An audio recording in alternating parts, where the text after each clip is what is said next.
Hello, everyone. We talked yesterday about the somewhat unexpected meeting between Russia's deputy foreign minister and representatives from the UK, France, and Germany.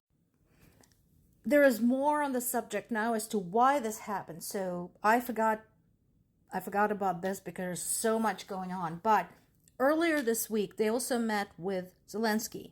And so this follow-up meeting with the Russia's deputy foreign minister was basically to share with Russia the results of the earlier meeting with Zelensky.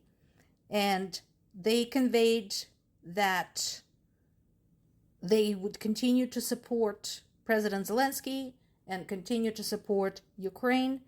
And they were opening the door again for Russia to hold direct talks with Ukraine.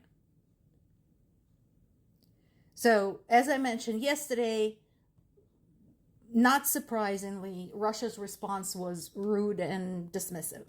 But again, all of these bits and pieces are various parties involved putting themselves on record so that nobody could say, oh, well, you didn't even try.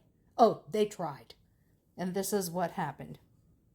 Now, several European nations, particularly Western European nations, have been floating the idea of restarting the communications with Russia, the latest of them being Bulgaria, whose prime minister, following the April elections, is pro-Russia. And this is also in the wake of basically diminishing, if not to say non-existent, interest of the U.S. government in their initiatives to end the war in Ukraine, because they're presently sidelined by what's going on in Iran. But again, how do you do that? How do you do negotiations if one party says, no, I'm not going to come to the table unless the other side surrenders? That is my question for everybody involved. If anybody can answer that, I'll be happy to hear your ideas. There are also more details emerging on Ukrainian forces crippling Russia's supply lines, talking about R280, now known as the Highway of Death, which is the route that I showed you yesterday. And not only that, but now more than one source confirms that there's been a huge strike on Crimean Bridge, destroying 50 military vehicles, all of them probably loaded up with some very important and very expensive things. I want to refer you back to the summary on the Guardian's website because they actually have a video.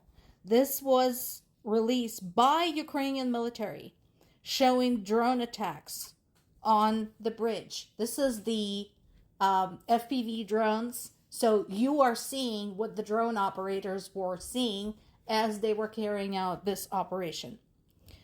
And once again, gas stations in Crimea are out of gas.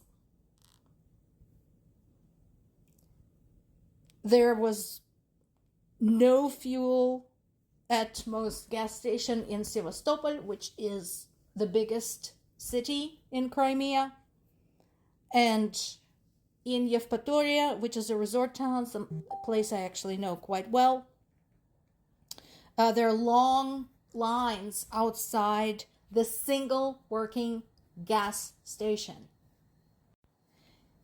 In addition to this, there's a lot of outrage on Telegram where people who came to Crimea on vacation, which I still don't understand why they would do that. Crimea is a war zone. But anyway, they now can't leave. They're stuck there. And they're not sure what to do. And all I can tell them, aren't you glad that Crimea is yours? Do you remember the celebrations you had saying Crimea is ours? It's yours. Deal with it. And once again, if you look at vast majority of Crimea, the Sea of Azov coast, the Black Sea coast, Russia dug up all of it. Those were resorts, beaches, sea life, habitats, bird habitats. It's all gone. There's nothing there now. And so this is what they did. And now they're complaining that it is inconvenient for them to be there. And this doesn't just pertain to the occupied areas of Ukraine.